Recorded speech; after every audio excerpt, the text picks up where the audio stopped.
Fighter subclass. Damn, it's champion.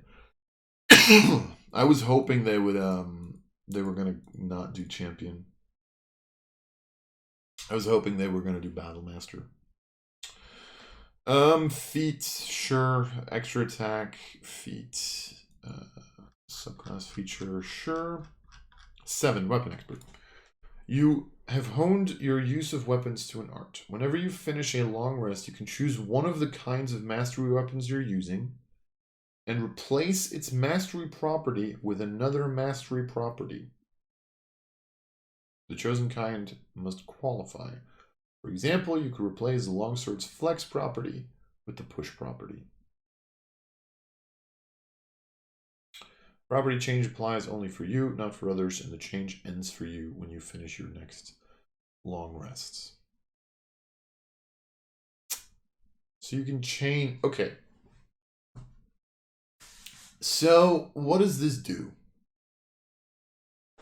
Really what this does, I think, is it makes magical items better. I think that's the big one. Because you have to pre-choose it, right? You have to choose it at the beginning, right? You're at 7th level. I think you already have 3 different weapon mastery. Sorry, 4. You have 4 different weapon masteries. And at 10, you get your 5th. So, God damn it. So really, the big usage for this. So your training allows you to use the mastery property of 3 kinds of simpler martial weapons of your choice. So pretty much I think the big reason that you would do this, right, is let's say you have a magical warhammer, but you don't like the mastery property of the warhammer, but you want to use your magical warhammer, so now you replace its mastery ability with something else. All right? Because the issue, quote unquote, the issue still remains that you need to pre-pick it, right? So you don't really have the, like, this gives you that kind of freedom that a fighter has in, like, you're probably going to have 4 weapons with you just for the sole purpose of having the 4 masteries.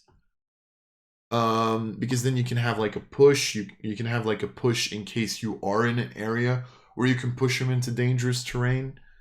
You pick Nick in case you realize that you're up against a creature with high AC and you still want to deal a little bit of damage.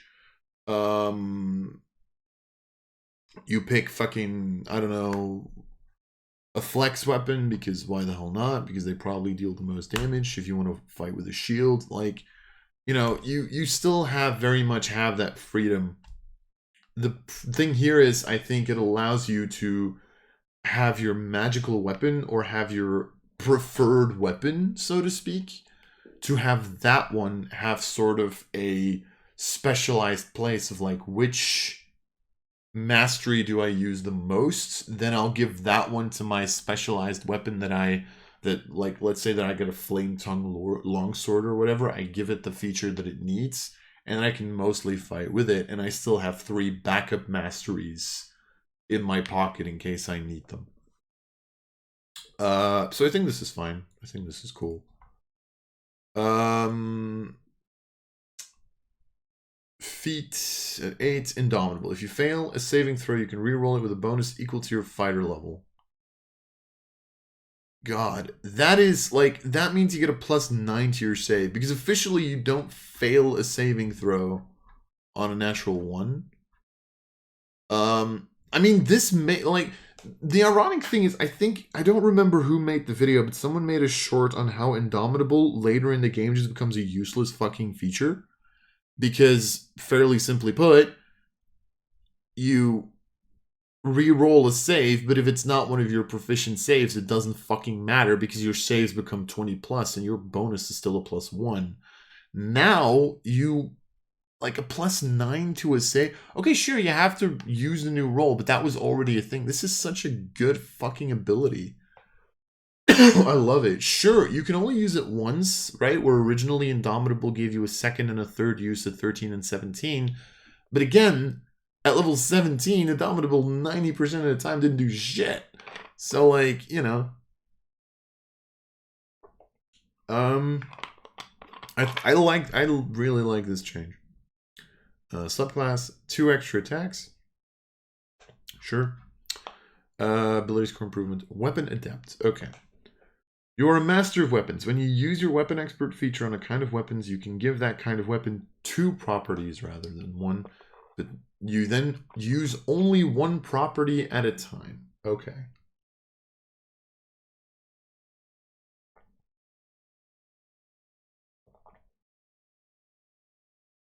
Sorry. I was thirsty. I've been talking for like 2 hours at this point. Maybe more. I'm actually going to look at my recording length because I'm curious. 3 hours, damn. You can apply the push and topple properties to longswords. Whenever you hit a target with a longsword, you decide which of those properties. This pretty much goes like further into what I said at level 7, right? Like now you just have even more freedom to like how you want to use it. Thank God that they do say that you have to make the decision of what properties apply to your attack. Here, you do say you make this decision before the attack hits or misses. Is that when the DM mentions that it hits or misses? Because if that's the case, then you can kind of like, you make your attack, you know you rolled a natural 1. I'm going to go with Nick. It's like, I don't know, like, you know, and otherwise it's like, oh, I know it's like natural 20. I think I'm going to take the other one because I'm probably not going to miss. Especially like once you know their AC. It's similar to Divine Smite, right? Like, you know. Well, no, it's not. But anyway. So I don't know. This is good. Like, it allows you to just once again have more freedom with your weapons, but it's still like the one thing that I'm afraid of with like the level 7 and the level 13, and I will admit this very bluntly, is this might still push a bunch of fighters to 1 weapon. Right? Because you're going to pick the weapon that does the most for you or has the most meaning or is the most special to you. You're going to pick that weapon. You're going to give that one 2 features and you're usually going to use it. And then you're just going to have the backup weapons. Then again, maybe disarming happens a little bit more with creatures now. So maybe that's also just a good thing. I don't know. Because at this point, you technically have 6 masteries, right? Because you'd have 5 weapon masteries, and then you have 1 weapon that you can give 2 additional, like 2 additional, or you can give 2 properties. So, all right, 14 subclass, 15. Okay, you can use your action surge twice before rest, but no more than once on your turn. Okay, sure. Gain the ability score improvement. Sure. 17. When you're in great peril, you can tap into deep well of resilience within yourself. If you fail a saving throw and your Indomitable feature is expended, you can use it again by expending a use of your second wind, which also heals you. Okay. So at this point, you have 4 second wind. You have 4 second wind, so you just have 5. Wow. And you get a plus 17 to your save? Excuse me?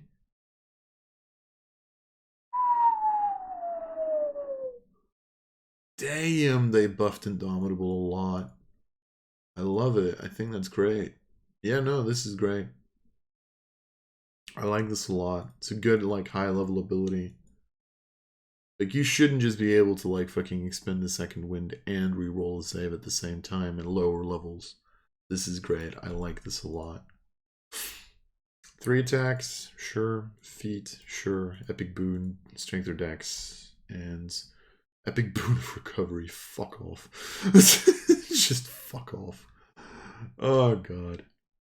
Just fuck off. I swear to god. Anyway, champion. Yeah. Okay. I don't like champion. I think it's boring, but oh well. Fighter subclass is specialization in grassy specialty, yada yada yada. We already know this. The champion focuses on development of martial prowess honed to deadly perfection. Champions combine rigorous training with excellence to deal devastating blows, withstand peril, and garner glory. Garner glory. Here are the main updates in the subclass. Adaptable Vigor is a new 3rd level feature. Sure. Remarkable Athlete. One of the lower rated fighter features has been replaced by Adaptable Victor. Heroic Warrior. Additional fighting styles moved to 10. Heroic Warrior is now a new 6th. And Survivor has been enhanced. Oh, cool. Actually, yeah, does Indomitable work on death saves? If you fail a saving throw. It just says fail a saving throw. So you can re-roll your death saves. Nice. I like it. Alright, let's see. Fighter. Where's Fighter? Oh my god, I was on Fighter. God. Okay, so 3. So we still have improved critical. Which I still think is boring as shit. Adaptable Victor, sorry. You've studied your friends and foes alike and learned that victory relies on adaptability. After you finish a long rest, you can gain skill proficiency in one skill from those available to you at first level as you remind yourself of past lessons. Okay, so you get a proficiency. Sure. Okay. Sure, I mean, I guess. You get an additional fighting style. Sure, that used to be a 10. Okay. Heroic Warrior. The thrill of battle drives you towards victory. Once per combat, you can give yourself heroic advantage if you start your turn without it.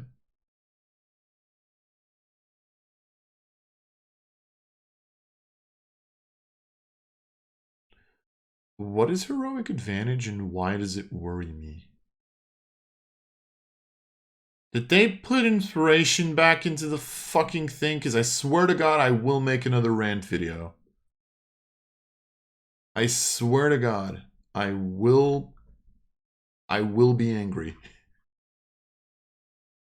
Oh God, they did, didn't they? Fuck. 10 superior critical, which used to be 15, so now at 10 you get a crit on an 18. Yay. And then Survivor. Okay, so Survivor used to be... Wait, hold on. Let's do what it is. So you have advantage on death saving throws, and when you roll an 18 or a 20 on a death save, you gain the benefit of rolling a 20. That's pretty fucking good. You can create your death saves now. And at the start of each of your turns, you gain hit points equal to 5 plus your constitution modifier if you have no more than half your hit points left. So pretty much you always go back to half. And this used to be a level 18 ability. It's 14 now. So this is pretty good. But yeah, it's, I mean, look, I get it. Champion fighter is like the character that you give to a player who wants to start learning the game. And I don't mind that. I really don't. Battlemaster is so much more fun than this. I think, like, this just, I don't know. It's good, of course it is. Like, you crit on a 19, you can crit on an 18 now from level 10. They've clearly buffed it. Buffs weren't the thing the champion needed. Buffs weren't the thing it needed. Fighter needed to be interesting. Like, don't get me wrong, you can make a really interesting fighter, right? There's a lot of fighters out there that are really fun to play. I still love playing. I think fighter is still a really interesting class to play. It's just champion is so basic. Anyway, I mean, whatever. Overall, I think they did with fighter what they had to. They got rid of action surge. That's the big one, right? It was the nerf we all expected. I think anyone who did not expect the nerf to action surge is lying to themselves, honestly. And anyone who says that it wasn't necessary is also lying to themselves. Action surge is it's literally a rule in RPGs. If there is a way for you to get more actions, to get more points, to get away, if there is a way for you to do more on a turn, it is usually the correct option. It usually is. An action surge is literally the main example of it. So, yeah. Anyway, it's one of the reasons why, by the way, in Baldur's Gate 3, I think that Thief Rogue is ridiculous because it gives you a free bonus action at 3 instead of its original ability. It's literally the reason. Because for Rogue, everything is a bonus action, so who cares, right? So yeah. Anyway,